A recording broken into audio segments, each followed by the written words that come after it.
Welcome to SVG TV News for Friday, September 22nd, 2017. I am Jennifer Richardson with the details. Opposition leader Dr. Godwin Friday is calling on the government to urgently address the situation where local traffickers are having difficulties getting their foreign currency, mainly Trinidad and Tobago dollars, converted to EC. Speaking on the New Times radio program earlier today, Dr. Friday noted that the government had made an agreement through the TNT-based Citizen Bank and the Bank of St. Vincent and the Grenadines to facilitate the currency exchange, which appears not to be working lately. Noting that he originally had concerns about the agreement, the opposition leader urged the government to address the issue as it will affect the livelihoods of many. Farmers, it's extremely important that this matter is resolved because they rely on the traffickers. The traffickers, they make their business is selling the commodity, exchanging the currency, and coming back here and doing business here. And similarly, the cargo boats that take the goods up and down, they also do a business. So it's a very, very significant part of our economy. There's a lot of spin-offs that will be affected. Other areas of the economy will be affected if this matter of the currency cannot be dealt with, so the farmers can sell their commodities to a willing buyer. Dr. Friday added that the issue needs to be sorted out not just locally but also at the CARICOM level, as there needs to be a mechanism to facilitate trade within member states. Calling the government to redouble its effort to go back, do what it can to make sure that this thing is resolved and to deal with it at a broader level of CARICOM if that is what is necessary so it can be dealt with. And the trade that we wish to promote within CARICOM can actually take place, because that is really not it's inexcusable at this time in our history, in our progress, in our development, that this is what is posing a serious problem for the farmers, that they simply can't sell their goods and exchange the currency back here. And if we can't do that, then what are we talking about a single market and economy, any kind of other activity? As this country gets ready to celebrate 38 years of independence on October 27th, Chief Cultural Officer Anthony Tibbles is of the view that Vincentians have much to be proud of. In an interview with SVG TV News, Tibbles outlined a number of activities which would commence with a day of prayer on October 2nd. He also highlighted an event to be put on by the Public Sector Reform Unit on October 20th. Independence preparations are going fairly well. The biggest concern that I have is to have people contact the Department of Culture or the Carnival Development Committee, which is the Secretariat for Independence, and give us the information on the programming that they are going to do so that we can get that published with the calendar. The program will open with National Day of Prayer on the 2nd of October. There are a number of programs happening. One of the things that is particularly big is the 20th of October, when the Public Sector Reform Unit is going to do a special patriotic day where they will look at the civil service orders, public service sector orders through image, word, and action. And that, I think, is going to be a very interesting presentation at the Peace Memorial Hall. The Chief Cultural Officer said Vincentians have so much to be proud of, particularly with the products generated. There is a lot for Vincentians to be proud about in the 38 years of independence. I think that it is noticeable that in the last 5 years or so, there is a lot more effort to dress up in the national colors, attend the parade, and show pride. I think the existence of the Everything Vincy Expo and the very development of a festival called Everything Vincy is a reflection of the fact that there has been a growing amount of buy local, and that the products of St. Vincent and the Grenadines do stand up in export as being of high quality. This year's Independence activities will be held under the theme Working Together to Enhance National Pride. The Everything Vincy Independence Festival Steering Committee is ready to showcase the best of this country. According to Public Relations Officer Keisha Phillips, the fairly new festival, which is spearheaded by Invest SVG, is now part of the Independence calendar of activities. Phillips said the activities will run from October 21st to the 29th and will feature motorsport mainly at the Diamond Track by Vincy Motorsports Club. The PRO of the Everything Vincy Independence Festival said that patrons will also be able to enjoy an outdoor atmosphere at the old E.T. Joshua Airport, where cultural and local products will be highlighted. That seeks to bring together, as just outlined, not just the activities of the Motorsport Club at Independence Time, but to bring out a lot of the cultural aspects of St. Vincent and the Grenadines, making us even more proud to be Vincentians as we celebrate our independence. This year, Everything Vincy Independence Festival is being celebrated under the theme, Come Celebrate 38 Years with Us. So on Tuesday, September 26th at 10 a.m., the Everything Vincy Independence Festival would be officially launched with a press conference at the Arnottsville Sporting Complex conference room. Among the speakers would be the Minister of Culture, the Honorable Cecil Mackey, the Chairman of the Steering Committee for the festival, Mr. Sanjay Jindan, and the Deputy Chairman of the committee, Mr. Andrew Phillips of Invest SVG. According to Phillips, the event is a good tourism product which businesses should capitalize on. It's actually 9 days of music, motorsports, cultural activities, the merchandising aspect of it, as well as the Vincentian people gathering at the E.T. Joshua Airport to celebrate with us. And we're expecting that Vincentians would really come out and support. We're also appealing at this time to the business sector to get on board and be quite supportive in terms of sponsoring the event so that we can ensure that this event becomes a very successful one that we can all be proud of. And we're hoping that this would become a very good tourism product that would market St. Vincent and the Grenadines and our independence period. Students from a number of primary schools here were given the opportunity to learn more about their natural environment and gain a greater appreciation for conservation efforts at an open day hosted by Forestry Department at its headquarters today. Speaking with SVG TV, Forestry Officer Melissa Jackson said that the open day forms part of activities to sensitize the public on the work being done by the department. Basically here today to have an open day, a mini exhibition to showcase exactly what it is that the forestry services have to offer to the public. We have different sections. Today we have wildlife, we have administration, we have nursery, utilization, what we use the wood and wood materials to do, and we just want the public to know exactly what it is we have to offer. We actually mow down trees. These activities are part of our forestry focus activities, which we usually have in September, and we want the public to be aware of what exactly forestry has to offer. Right? Yeah.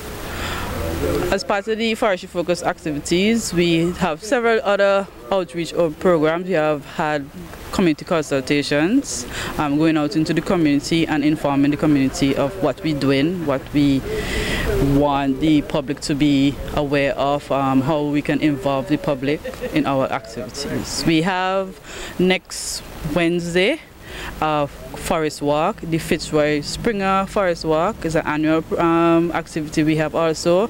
This year we're going to be going from Vermont over to Layu in the forest. So it's the public to be appreciative of what forestry have and what we do. Jackson added that the students have all expressed great level of excitement at learning about the flora and fauna found in SVG. One of the things that we do is one of the outreach programs that we have is doing school programs, and we always invite students to come and to see what is that Forestry has. They tend to be very receptive to what we have. Persons not aware that some of the wildlife that we have here, some of the trees, some of the uses of the species that we have. So they tend to be excited to come, especially to see like a wild or a live snake, to be example, right? So they're excited. All want to see the snake and the parrots and all the wildlife. SVG TV caught up with some of the students who shared what they learned from the open day. Today I learned about compost and about animals. This is my first time coming here, and I saw a Congo snake and a boo-boo grenadine snake. I learned about deforestation.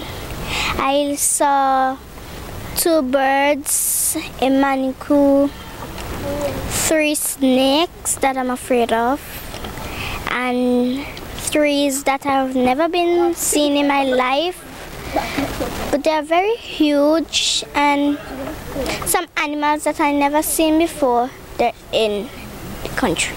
You want to be a forestry officer in the future? No, I'm afraid of animals. Today I learned about what parrots eat and how they make compost and what it turns into. I learned about some trees what I never knew about before. Now I see a big snake, I see a parrot, I even see a iguana, a turtle.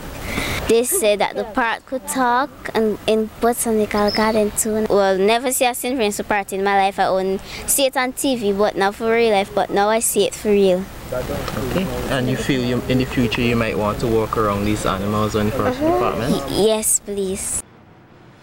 Some of the teachers at the Kingston Government School also took the opportunity to speak with SVG TV News and highlighted the significance of such a program to the educational development of children.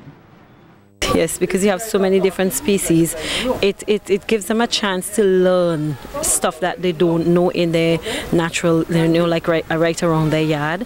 It's a great field trip. I think it's timely, right? So, it brings home to them what they need to know, because we are blessed with a lot of beautiful things.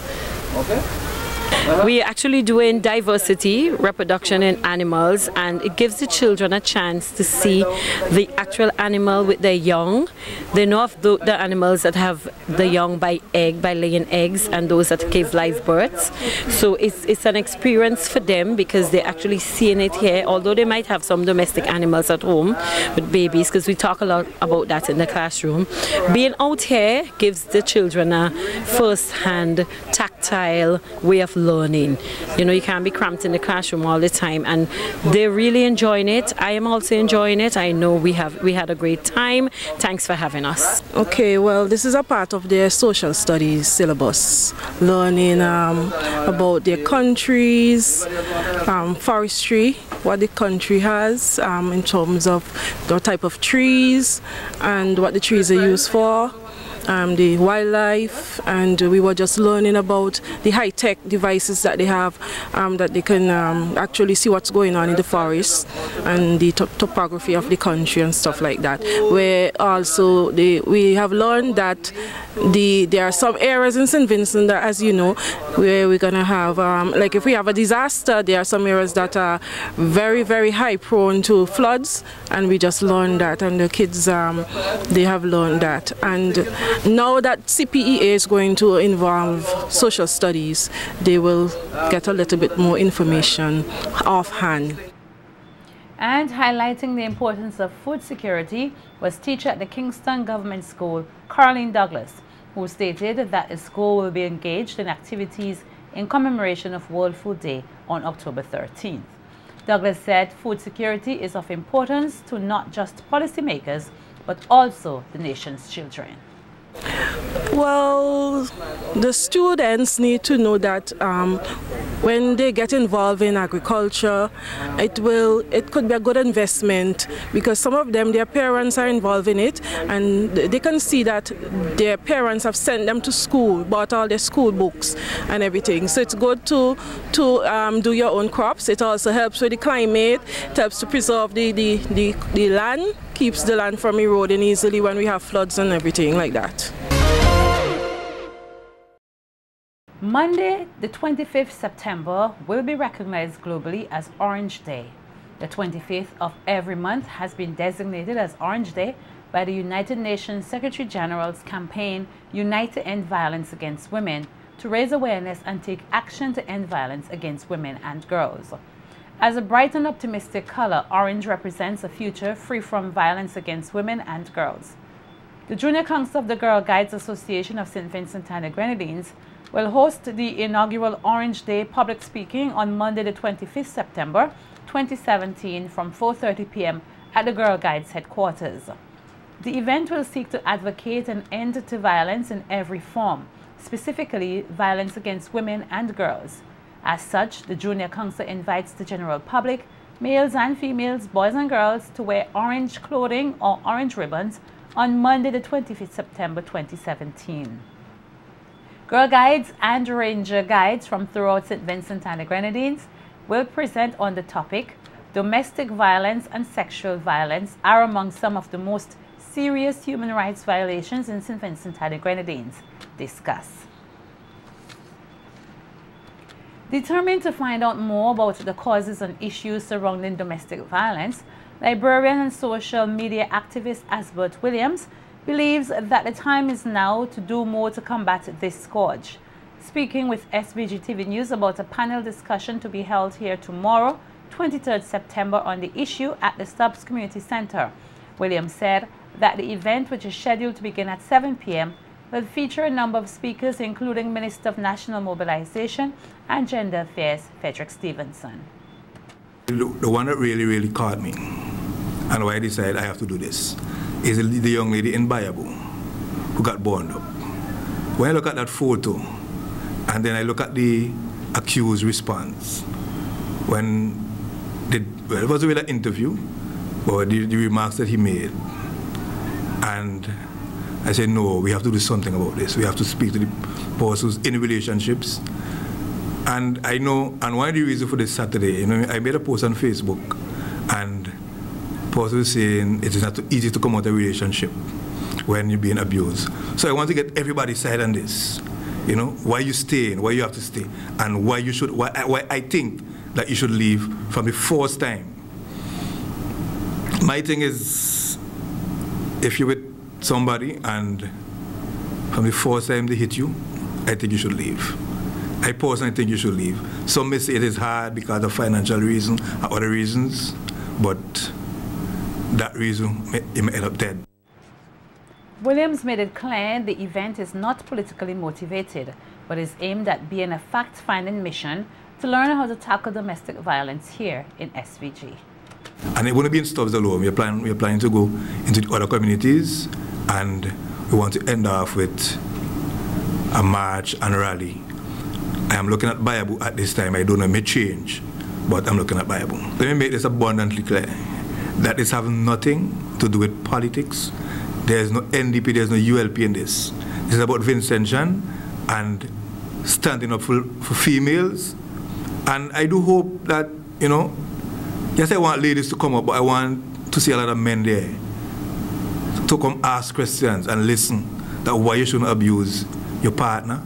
And there's no reason at all. I don't think there's any reason at all that you should hit a woman. No reason at all that you should hit a woman. The Friends of Venezuela, in collaboration with the National Drum Foundation, will be hosting a series of educational and cultural rallies across communities in SVG in expression of solidarity with the government and people of Venezuela. These rallies will be held under the theme Todo Mozo Venezuela. Comes in the wake of the illegal sanctions imposed by the Trump administration on the country and its people that violates international law and are aimed at creating more shortages of basic items such as food and medicine, and to provoke social and political unrest and instability in the country. The Friends of Venezuela are calling for peace, non-intervention, and respect for the national sovereignty of the Venezuelan people. The first rally will be held in Georgetown this Sunday, the 24th September, at the Langley Park, Bay Road. Addresses will come from Ambassador Yuri Pimentel of Venezuela and Noel Jackson of Solidarity Incorporated. Solidarity messages will also come from a number of civil society organization leaders. Cultural items will be presented by Resistance Heartbeat Drummers, Rose Hall Drummers, Naked Roots, and Drap Door of Georgetown, Urimi Drummers, and the Jim Maloney Drummers.